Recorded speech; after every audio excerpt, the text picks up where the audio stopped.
gentlemen, gelato. Gelato is, well, seriously speaking, gelato is gelato. What I want to say is that often you hear gelato defined as Italian ice cream. Now, is there something that you call Italian-style noodles or Italian-style coffee? You don't use this type of terminology because you would say spaghetti and you would say espresso. For gelato, it's the same thing, right? It is no Italian-style ice cream. There is no such a thing as Italian-style ice cream. There is gelato.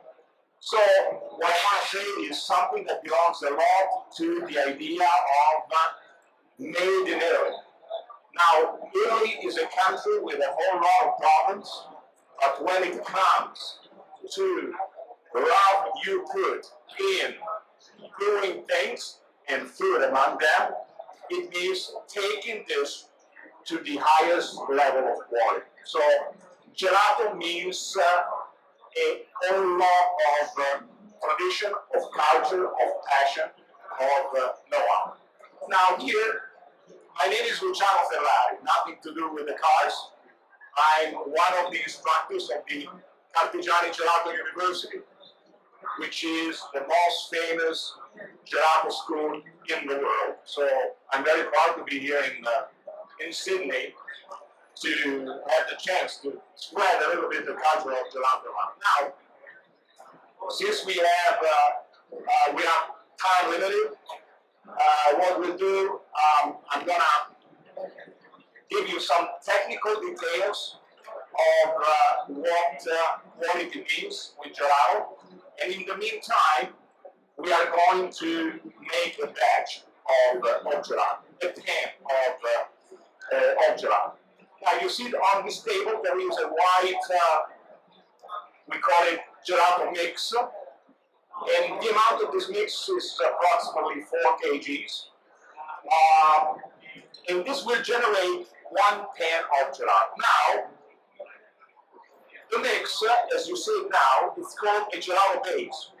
What does that mean? It means that there is, so to speak, 95% of the finished batch, except for the flavor. So the base is this common amount of mix, common to all flavors, that represents about 90 to 95% of the whole batch, being the 10% of the 5% remaining left to the flavor. So inside this batch of base, we are going to add the flavoring and blend it. And then once the batch has become a batch of a specific flavor through the flavoring, we're going to pour it into one of these equipment, the one which is in the middle actually, which is called the Carpigiani Electronic HE. Now, you can see there's a smaller unit on the left side of the gelato batch freezer. That is a pasteurizer, that's the Pasteurized 60.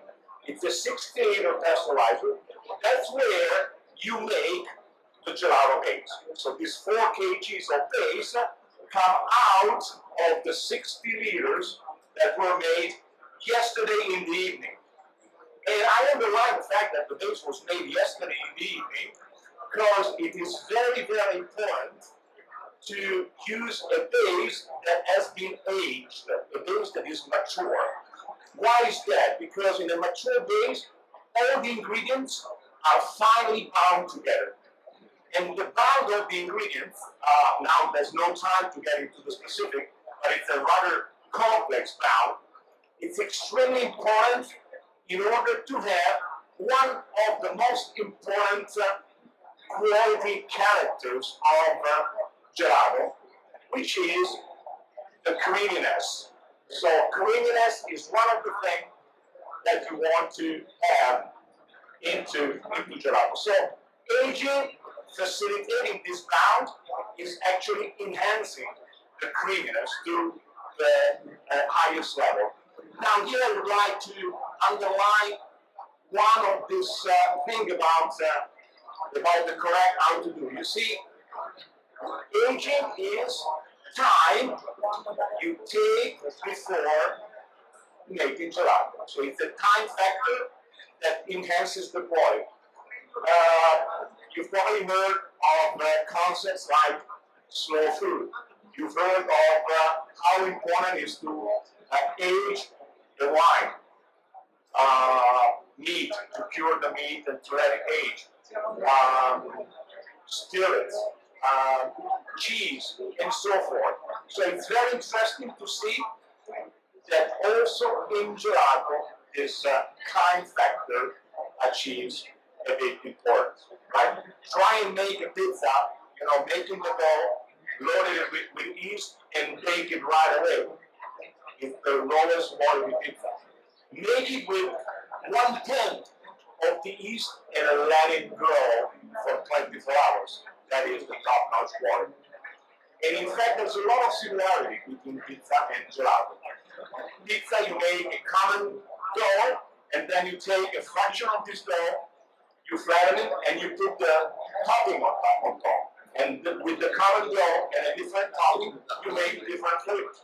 With gelato, you have a common base with the same base in small batches and flavors onto it.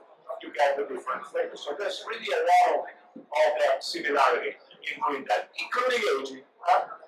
So you're probably thinking, well, you have a limited amount of space and you're underlining the meaning of aging so much. Yes, that's because it's key to the quality. Now, another factor, so what we can do is actually adding the flavoring into it. And I understand we have an apple pie flavoring. Later on, you'll be given a briefing about the nature of these ingredients, how the artisan style made of them, and so forth. And Andrea will do the job, I understand. Now, creaminess is one. So creaminess, smoothness, which is the same thing. And the other thing that is very important for gelato is density. Now, density, it's a little bit of an awkward and, if you will, more complicated idea. Because smoothness, when we say smoothness, everybody knows what smoothness is. Now, density, it's about how stiff the gelato is. And the term density means a structure level of a frozen dessert that is neither too hard or too soft. So the in-between structure status, in between hardness and melt down, that is the density. And that is what the structure of gelato should be. And then the third quality factor is taste. See, I put it on the third level, whereas taste is when you ask, the common people, what is quality in gelato? In your opinion, the answer that you get more often is the first answer is taste. A good gelato is a gelato that tastes good, and that is definitely right. But without aging, without the skill of putting the ingredients well together, then the result of taste could be very poor, even using the most beautiful ingredients. And here we go back to the pizza. What is the best tomato you put into the pizza if the ratio between the water, the salt, the flour, and the yeast are not correct? You lose completely the excitement of the best quality tomato. And here is the same. What will be taste if you use great ingredients and your recipe is not balanced correctly in order to get a creamy and dense product? So these are the mechanics that go around. Now, taste is characterized by a number of factors. So what's happening in this area, by the way? The apple pie flavoring has been added to the base, and it's been solidly blended into the pizza. And so this batch of now apple pie, it was a batch of base mix a few minutes ago. Now it's a batch of apple pie, is going to be processed into a piece of equipment. What am I saying? Not a piece of equipment. into a Carpigiani Labotronic H8, right? Which is much more than a piece of equipment, because you see lots of pieces of equipment around in the show, but you don't see a Labotronic H8. So we're going to pour the apple pie mix into the Labotronic H8, and you'll see we do it the right way. That's actually the left way, but it's okay. All right, we'll go with the left way today, right? So, okay, so it's going into a barrel, right? It's going into a barrel and it's going to be processed. I'll go back to the tastiness in a second, once we have activated the unit. The most common question at this point is how long does it take to turn this some 4 kgs of apple pie mix into gelato? It takes some 8 to 10 minutes. So the cycle is quite fast. Just what they do, they prevent the water from freezing. So in a gelato recipe, you want to put that amount that will partially leave the water freezing. So you cannot have a complete empty freezing power, otherwise the water, the density doesn't come. But just a little bit of freezing so that the ice crystal stays very, very thin. And your palate won't be able to sense it. And that's the key to creaming. So sugars are really very, very important. And then there are other stuff, so to speak, like fat, dairy fat from the milk, the cream, and so forth. And also milk proteins, which are quite important for the absorption of, during the churning of air. And so these are the 3 phases that you have inside gelato. 1 is a liquid phase, 2 is a solid phase, and 3 is a gaseous phase. So gelato from the physical, from the physics and the chemical standpoint, it's an extremely complex environment because we have 3 phases that do not like to stay together. Especially air will find every single excuse to go away from the structure. And if the air leaves the structure, the gelato is going to collapse. And it's getting harder and harder. And it's losing creaminess. So this equilibrium is very important. The art of a gelato maker is to formulate a recipe that has as a goal that of keeping these 3 phases stable. Right? It takes about 100 hours of education to get this type of situation solved. And 100 hours is more or less the entire curriculum that we offer at Carpigiani Gelato. All right, now, we're talking about, I will stop talking because when I hear myself talking too much, then I get bored. Okay, even the board is not so, but we're going to solve it. That's we've done it before. Now, in this recipe, we have for the base we have milk. I'm sure we have cream, right? Yes, do that. Yeah. We have a sugar that goes under the name of sucrose. And once there was this guy that said, no, I want to make an all-natural product. No. Sucrose is the regular sugar, okay? But in order to make things a little bit more complicated, regional features, we use the chemical term, so we seem more educated about the whole thing. Okay? But we have also texture. Yes, texture. And that's the reason, why I call the sugar, the regular sugar, the sucrose, because there is another sugar. The other question is, why don't we use one only sugar, the regular sugar?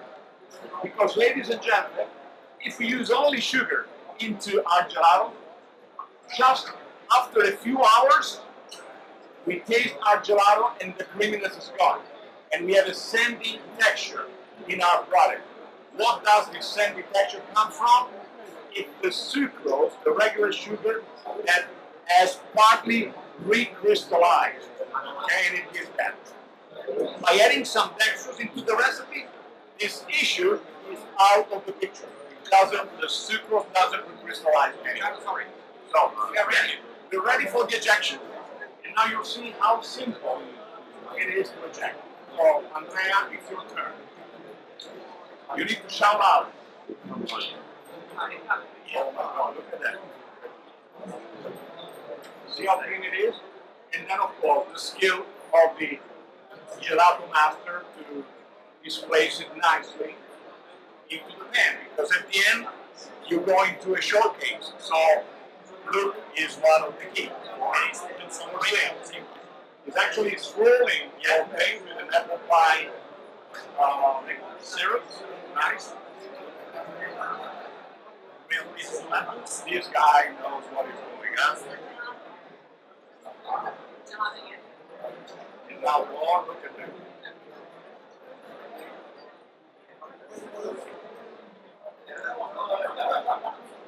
Now, if you have questions, ladies and gentlemen, this is the way it works. For easy question, you ask to me.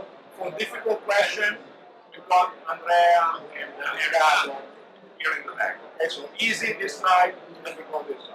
Please.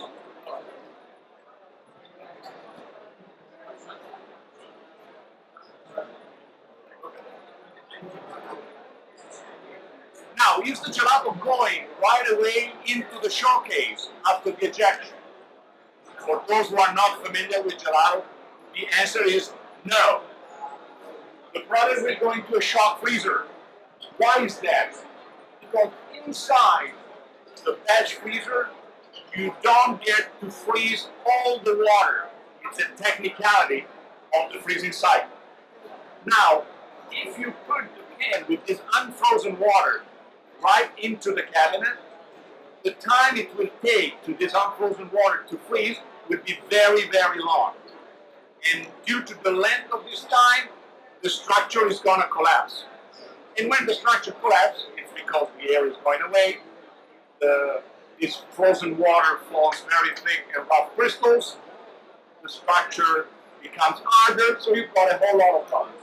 Now, the flash freezer or shock freezer is a freezer that runs at a temperature on average that goes in between minus 35 to minus 45 degrees. You leave the freshly made pan in the shock freezer for some 15 to 20 minutes, and this is a blast of cold that is going to freeze all this water residue, turning it into very, very tiny crystals. And then you will display, and your product will stay stable for the next 2 up to even 3 days, when everything has been made in the right way. So that's a little bit. So I wanted just to complete the description of this recipe. Milk, cream, dextrose, what else do we have? I guess we have a base, yeah, which is a base that you call, what do you call the base? What's this one? Okay, so Spanish base. It's the secret ingredient, huh?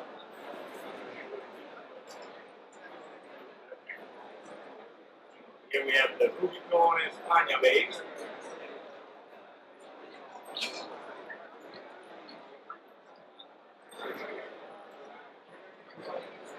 And what else? That's it, right? Yeah. Okay. Okay, so the base Andrea will explain much better than I what the base is. Among other ingredients, such as milk proteins, so the base is it's a composing ingredient, rich of milk proteins, rich of dextrose or other sugars that will furtherly prevent the regular sugar from crystallizing. And very important, it's a product that has got as a third ingredient the stabilizer. What is the stabilizer? The stabilizer is a blend of emulsifying and thickening agents that will hold the structure and the creaminess of the product for a long term. For gelato, this long term means 3 to 4 days maximum. So for as old as your gelato could be, shall be 4 days old. Shall never be 2, 3, 4 months. 12 months of industrial ice cream. So there's freshness is one of the things that is very, very good. Okay, quick recipe. Milk, 1 liter. 1 liter. Okay, 1 liter of whole milk. And for the gelato maker, volumes are acceptable, but to a limit. So let's write down liter for now, and then I'll explain what I mean by that. So 1 liter of milk, 50 grams of cream. See, here we have the first issue. The first ingredient, milk, is expressed by volume. The second is expressed by weight. So how do we? That's why the gelato maker in a recipe, since the term milk by definition means whole cow's milk, the gelato maker, when he wants to express 1 liter of whole milk, 3.2, 3.5%, we write down 1,030 grams. That's the weight of 1 liter of whole milk. Right? So 50 grams of cream, then the sucrose, 190 grams. 190 grams of regular sugar, 30 grams of extras, 30 grams of dextrose, and 100 grams of and 100 grams of Spaniard. Right? Now, to fill in a 60 liter pasta master 60, you need to make this recipe times 40. Right? Each ingredient times 40, that's about 60 liters of mix. Right? Now, of course, in the pasta master, you're not forced to make a full batch. You can make a quarter of a batch, half a batch, 3/4, or full. But that's the recipe. So, at this point, I didn't let you talk too much. I talked too much myself. No, that's fine. That's fine. What's the question? So, I was saying, this is the recipe for the gelato we're making today. Now, the recipe for the apple pie that will be displayed soon. Actually, for the tasting, we can assume that our 20 minutes have expired, so we just make a shortcut. That was of the white. So this is the beans, This is the gelato base, and then I make your impression, sir. Base was 4 kgs, so 4,000 grams, and the apple pie flavor, that was 200 grams. Yeah, okay. And actually, I want you to talk about the flavor, but probably that gentleman was discouraged by the time it took to answer his question. So, okay. So, at this point, ladies and gentlemen, my role has come to an end. I'm not going to bore you for the next 10 minutes. These guys will talk. This is a very nice presentation. Look at that. I think it's worth a round of applause for Andrea and Ricardo, my dear assistant.